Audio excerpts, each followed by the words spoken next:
Execution environment classified into two levels. One is processor level and another is system level. Virtualization techniques actually replace one of the layer and interprets the call that are directed towards it. Type 2 hypervisor is also called as hosted because it is hosted above the operating system, on the operating system. That's why it is called as hosted virtual machine.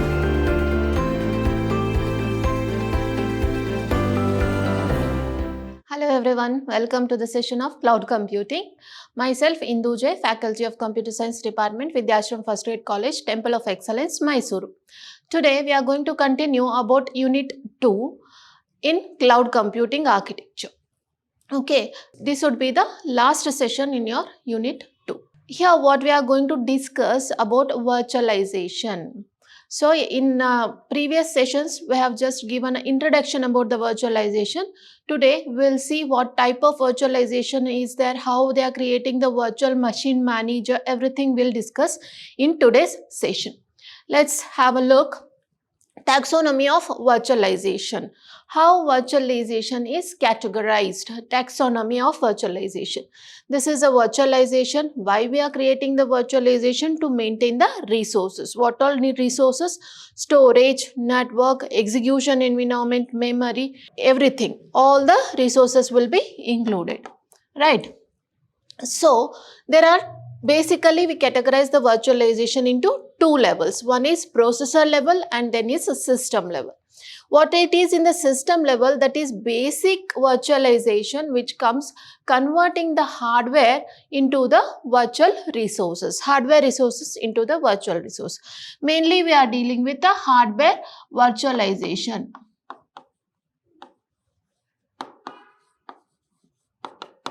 So, in the system level, we are going to deal with the hardware virtualization.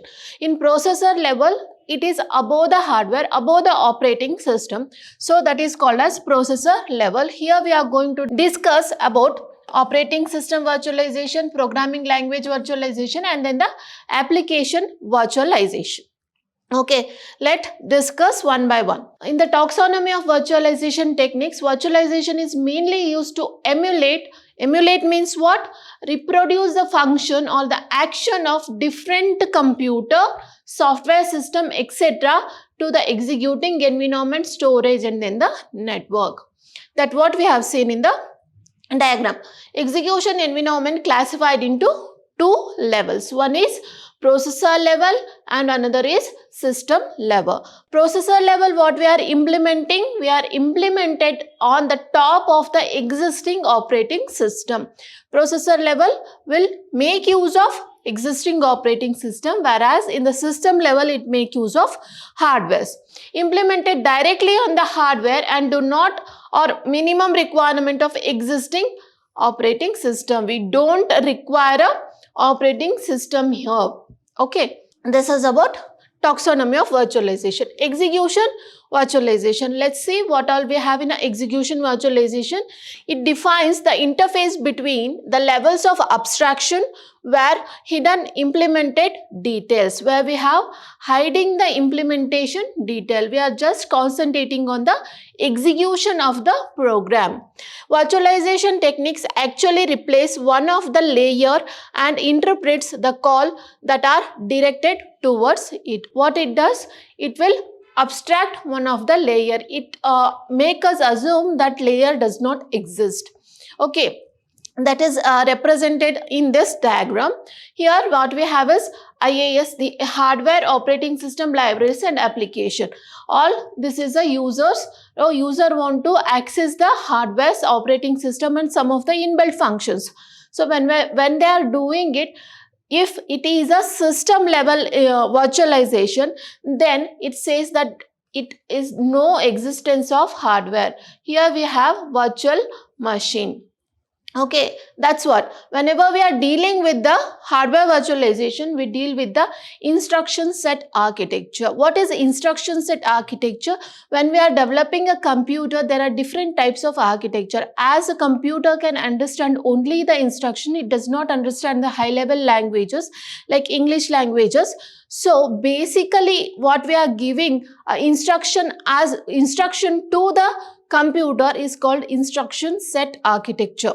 Okay, this ABI stand for application binary interface. Here application will be interfaced with the computer. Application is communicating with the computer using the binary codes. Then here API stands for application program interface, where we are writing the program in the high level language as an application and it is interfacing with the operating system or any other platforms.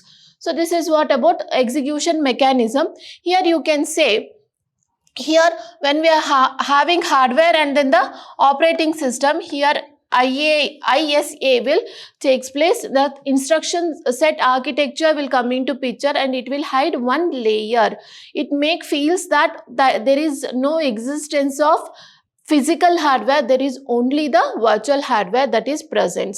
When we are using the libraries, it uses a system call, that is IIS bypasses operating system directly with the communicating with the hardware resources. That is a abstract layer what it is forming. Next what we have is hardware is a explanation of what instruction set architecture, ABI and APIs. Hardware is expressed in terms of instruction set architecture. Instruction set architecture for the process, it will work with what? Directly with the process, register, memory and then the interrupt management. What do you mean by interrupt management? If any program or any process with a higher priority that comes into the picture, that has to be executing, program has to be interrupted and the higher priority program will be given for the execution. That is called as interrupt management. IIS acts as an interface between the hardware and then the software. Here direct we have communication with the hardware and then the instruction. Application binary interface separate the operating system layer from the application and then the libraries. Here you can see from the application and the library, it separates the operating system. Application binary interface. Okay, it uses a system call, predefined system call it uses, allows the probabilities of application and libraries to cross the operating system.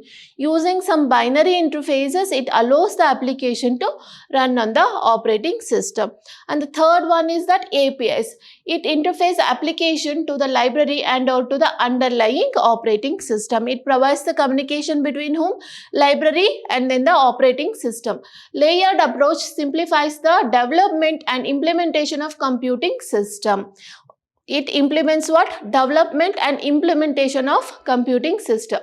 IIS has been divided into two security classes. IIS is what? Instruction set architecture is divided into two security classes. What are that? Privileged instruction and non-privileged instruction. As I told you, it manages the interrupt.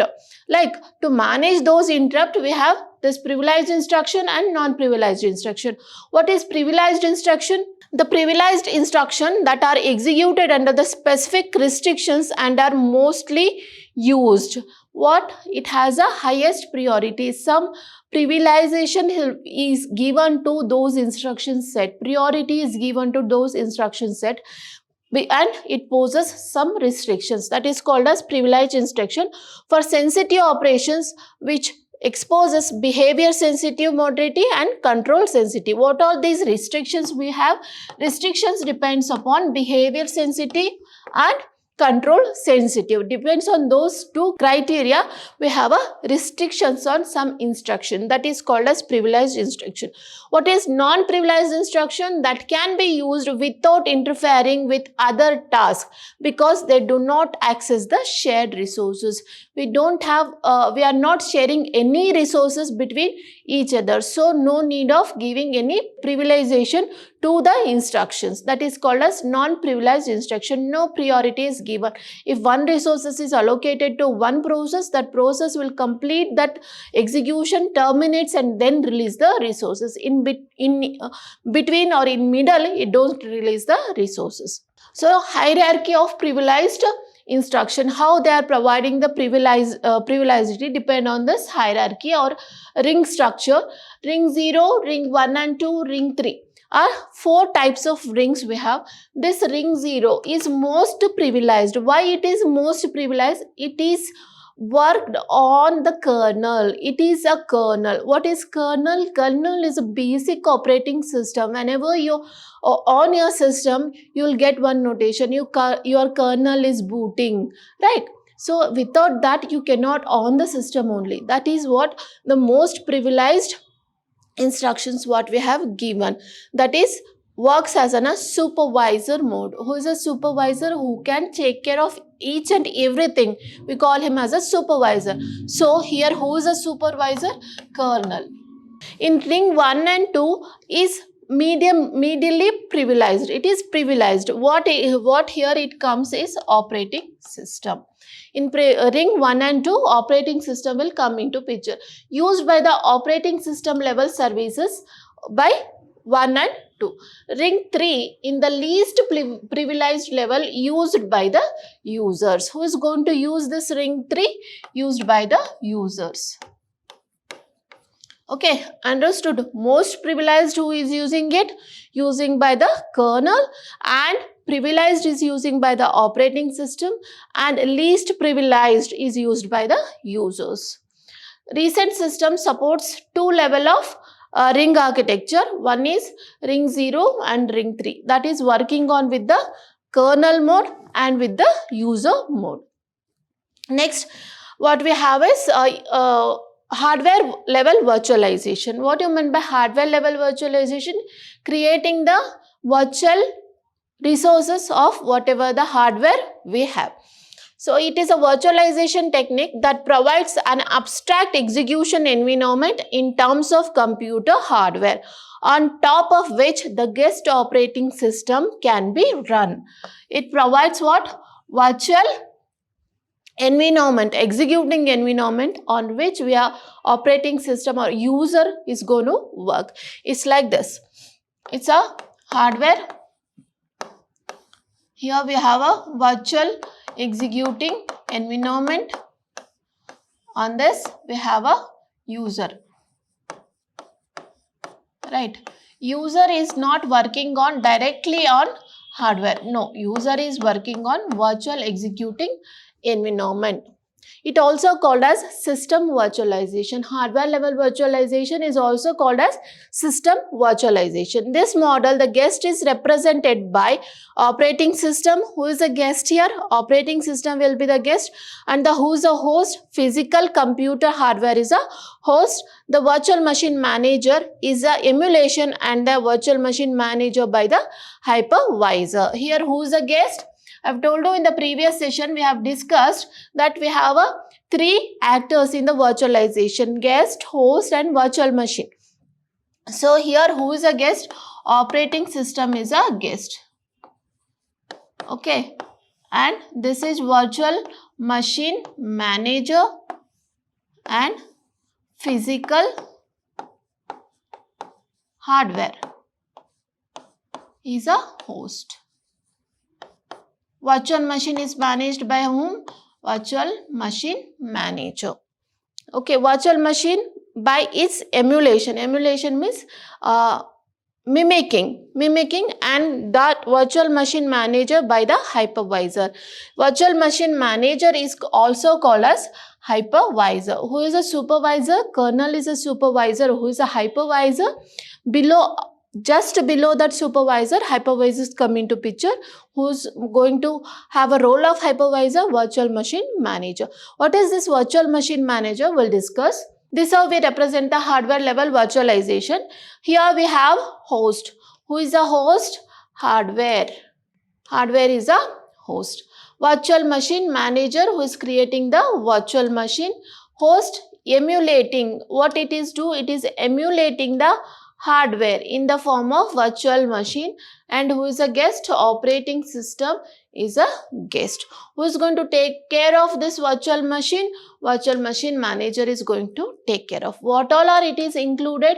It is included storage and then the virtual images. Who is a hypervisor?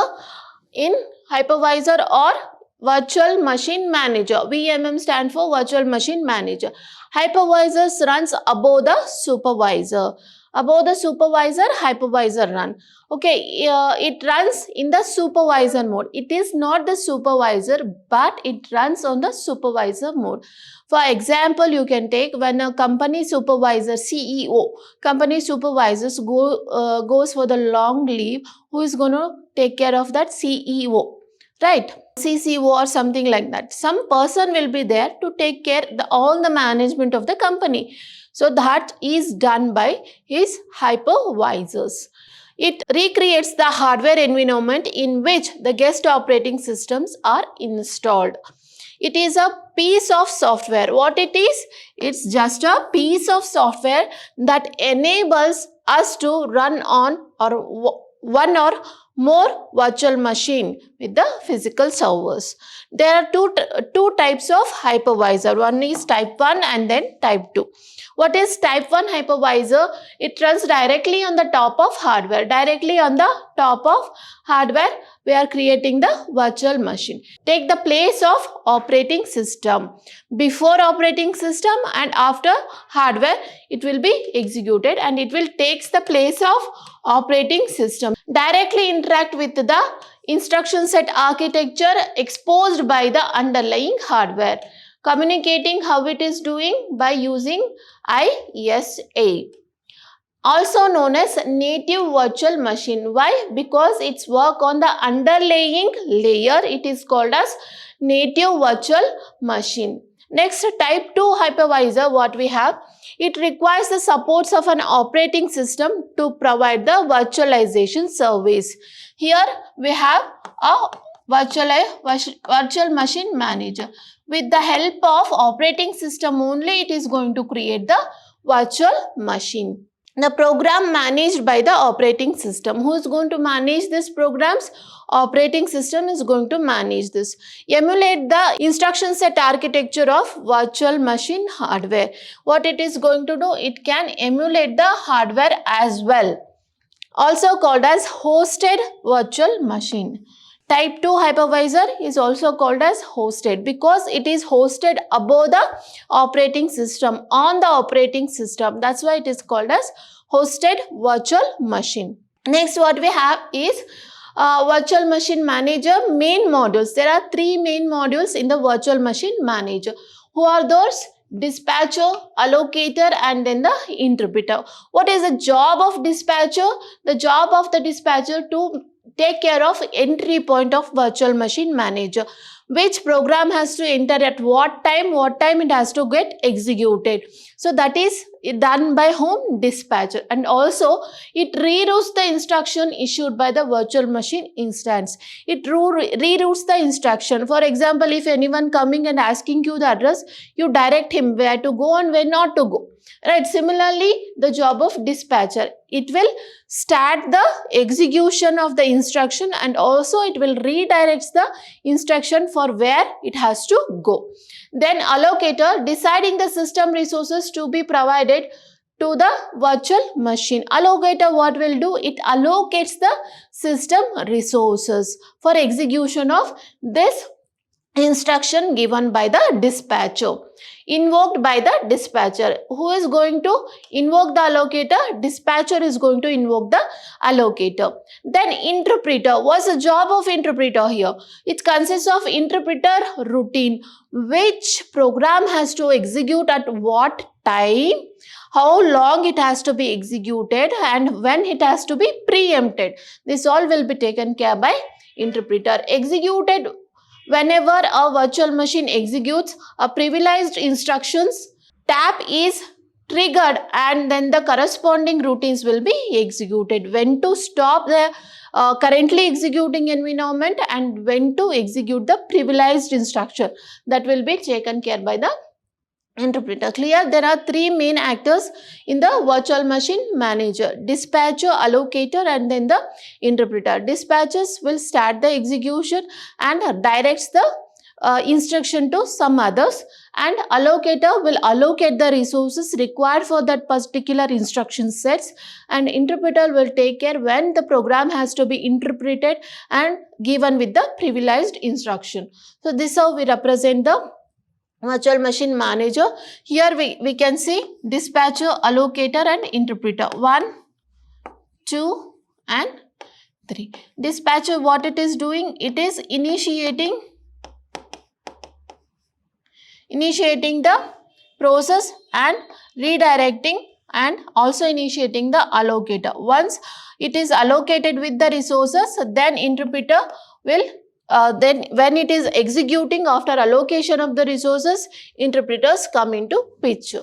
Okay, this is all about virtual machine. There are different types of virtualization. One is full virtualization, especially in the hardware virtualization. Okay, so far we are discussing only about the instruction set architecture, where it falls system level. In the system level, we have what? Hardware virtualization. So in the hardware level virtualization, we have different types. What is the different types? We have full virtualization. What do you mean by full virtualization?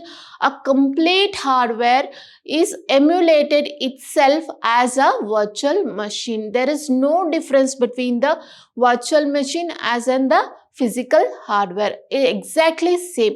Like exactly if you hear some of the voice, someone is mimicking any famous actor like Amitabh Bachchan. If you're not seeing that person, just listening to him, you feel that really Amitabh Bachchan is talking.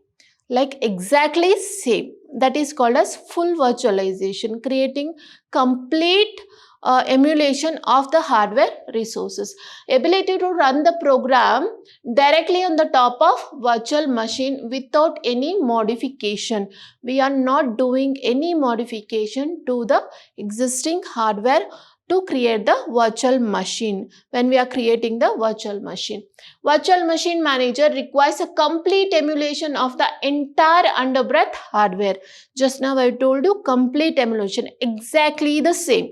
The advantage of full virtualization, complete isolation. It will provide a complete isolation because guest operating system cannot have a interface with the physical layer. It should have an interface with only the virtual machine manager. So isolation will be provided. Enhanced security, because we are not touching the hardware level or the physical hardware. So it will be enhancing the security. Whatever the action will be done by the guest, it will be circled in the virtual machine manager, will have an eye on that, the activity what user is going to do. Then easy to emulate of different architecture and then coexistence. We can easily emulate. Since we no need to make any changes, we can easily emulate.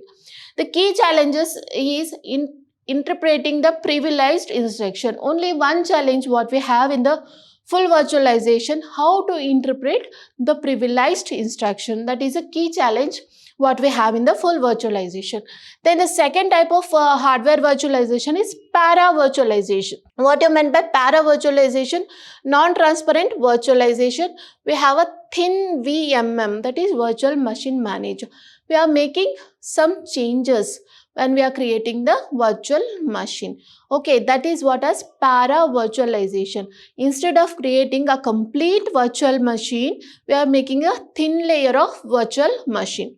Expose software interface to the virtual machine, that is slightly modified from the host. Slightly modified from the existing physical hardware. The guest operating system needed to be modified.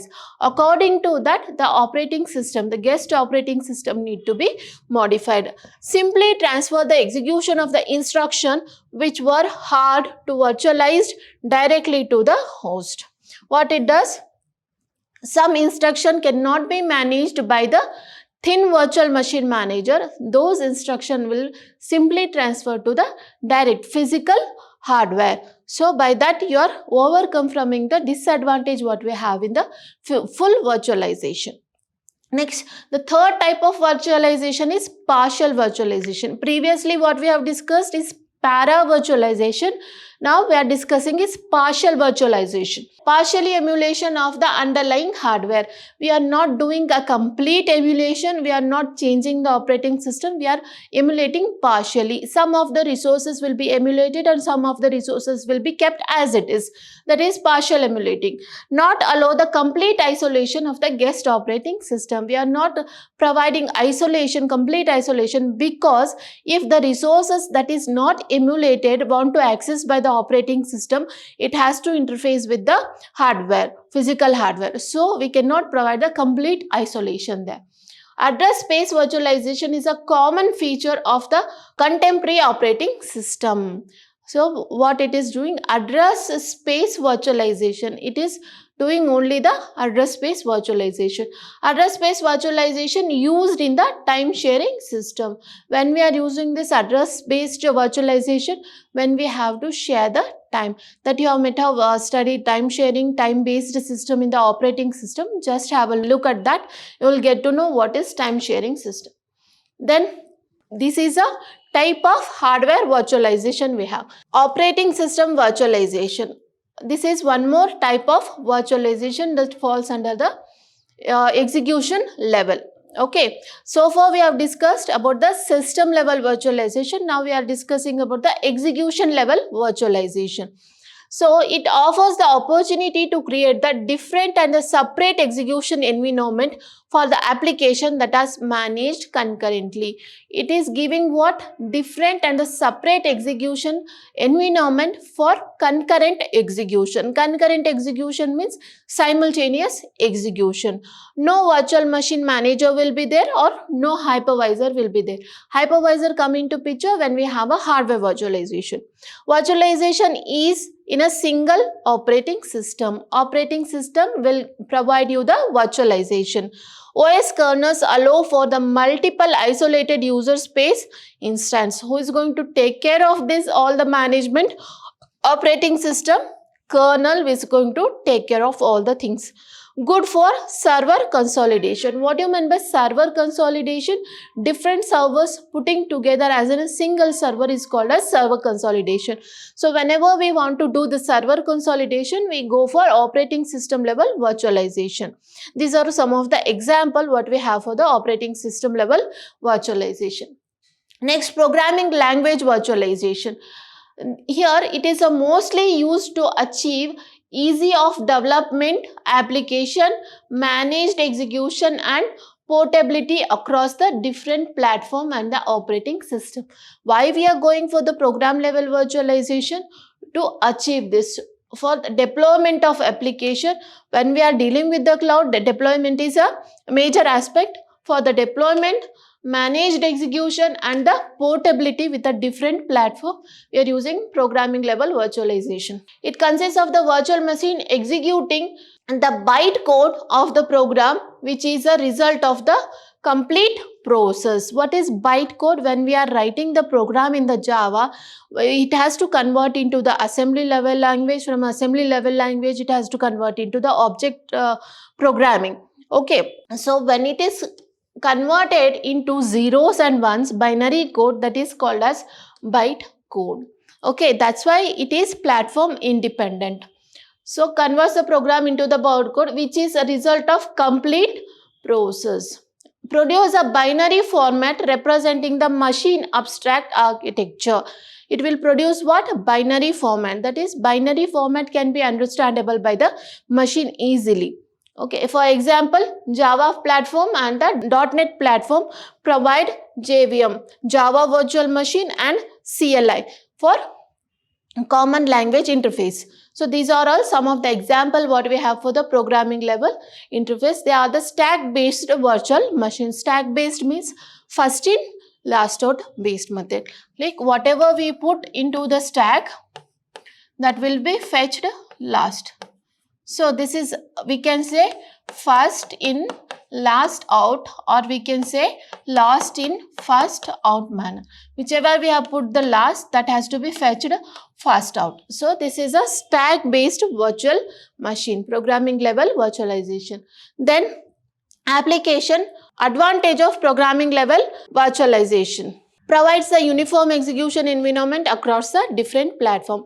If you run the Java program in the Windows, that will be same. It will run the Java program in the Linux, that will be same. That is what it provides, the uniform execution on the different platforms.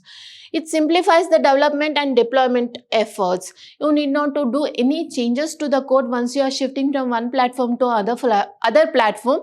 Thus, it simplifies the deployment and programming efforts. Allows more control over the execution of the program. Since you have done the program in the Java, it have a more control on the users. Security by filtering the IO operation. We are not providing any IO, input output operation. We are taking this and putting it in the some other platform. No input output operation. Thus, it provides the more secured programming language. Next type of virtualization is application level virtualization. It is a technique allowed application to run runtime environment that do not natively support all the features required by such application, which is not supported by all the features, though it is used as an application virtualization. In this, applications are not installed in the expected runtime environment. You can take a best example of online compilers. You need not to install the compiler in your desktop. You can run it online. That is application level virtualization. That is what this is. Application are not installed on the runtime environment. Okay, this technique is most concerned with the partial file system, libraries, operating system component, and the emulation. File system, partial file system, you can fetch the file from different computers on the cloud. And then libraries, you have a inbuilt libraries. You need not to write your own libraries. You can use the already written library functions or the library programs to make use of applications. And operating system components also be emulated. Other type of virtualization what we have is storage virtualization and network virtualization. What in the storage virtualization it will do? It allows decouple the physical organization of the hardware from its logical representation. We have already discussed what is decoupling. It will decouple the physical hardware storage with the logical storage. Using a networks based virtualization known as storage area network, SAN. We call it as SAN, storage area network, basically used to have a storage virtualization. Then network virtualization, it combines the hardware application and the specific software for creation and management of the virtual network. You are creating the virtual network with the help of what? Help of specific software and the specific hardware. It can aggregate the different physical networks into the single logical network. Two different networks combining together. Aggregating means combining together and forming a bigger network. So that will be created by network virtualization. Next what we have is desktop virtualization. Desktop virtualization abstract the desktop environment available on the personal computer in order to provide the access it by using the client server approach, where desktop computer will be acting as a client system. Okay, then what we have, application server virtualization.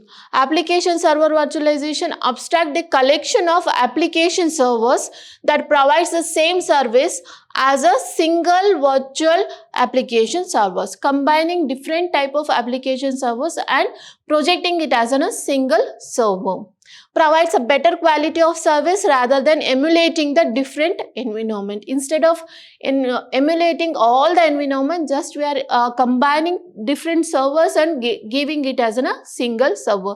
That is application server virtualization. Next, what we have a pros and cons of virtualization. What is the advantage and the disadvantage we have by doing the virtualization process? Advantage of virtualization: managed execution and isolation. What do you mean by managed execution?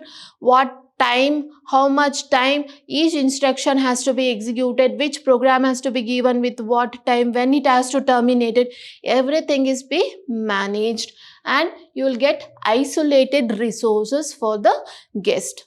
Okay, sandbox. Sandboxing protects the operational system and their data from unknown code that may have arrived on the network from unknown external resources.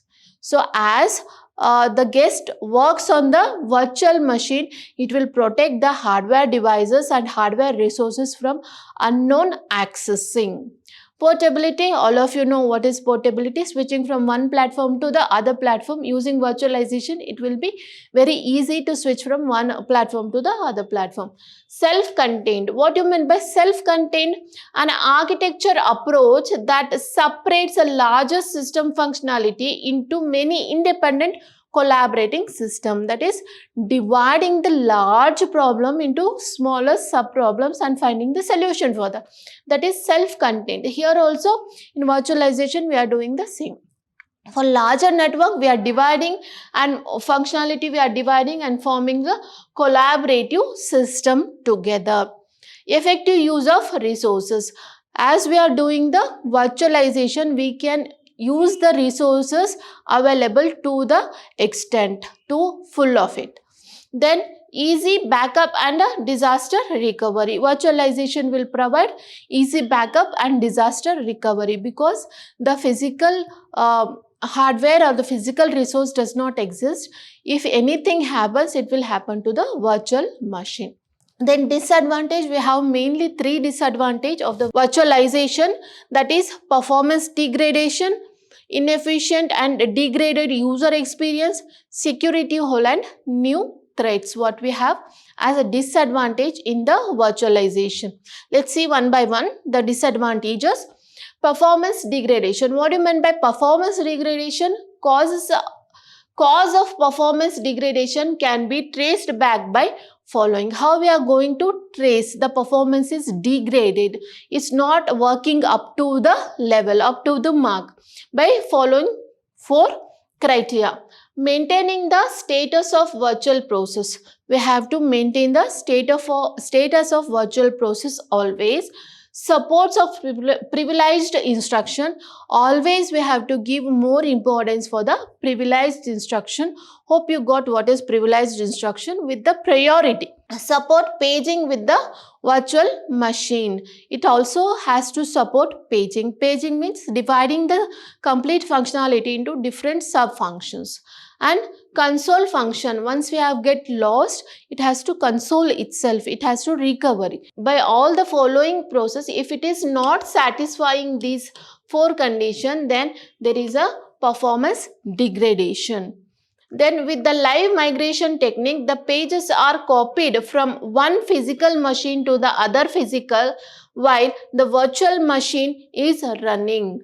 So when we are running the virtual machine, one pages will be copied to the other pages, that is called as live migration. The virtual machine may not get copied properly, so that results in the degradation of the performance. Next we will see the second disadvantage what we have, degraded user experience. What do you mean by degraded user experience? Virtual machines sometimes lead to an inefficient use of host. We are not making the correct use of the resource available. So why? Because user who is going to design that software will be inefficient or will not be having much experience to do.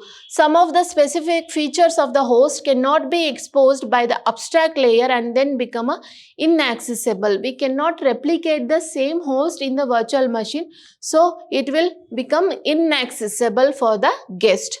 In the hardware virtualization, it could happen with the device driver. This is an example what they have given for the above explanation, that is hardware virtualization device driver cannot be virtualized. In the programming level virtualization, some features of underlying operating system may not be inaccessible. So this is about degrading the performance of user. Security holes and new threat. This is a third disadvantage what we have. The virtualization opens the door for new unexpected forms of phishing. What do you mean by phishing? By putting some, by giving some thing, they are asking you to do something. That is phishing in general. Okay, it will encounter new and unexpected type of phishing. The capability of emulating a host in complete transparent manner lies the ways of malicious program. When we are emulating a complete hardware in transparent manner, it will lead to a malicious program. That is called as security hole what we have. The hardware virtualization malicious programs preloaded themselves before operating system and acts as a thin virtual machine.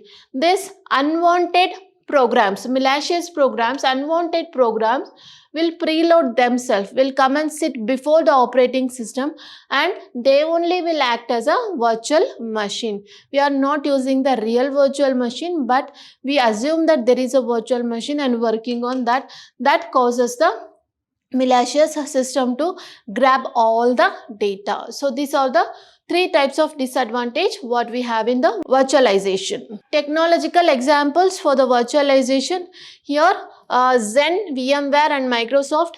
Zen represent the para virtualization, VMware represent the full virtualization, and Microsoft Hyper-V also represent the full virtualization. These are some of the example of different type of virtualization what currently being used in the industry. Thank you.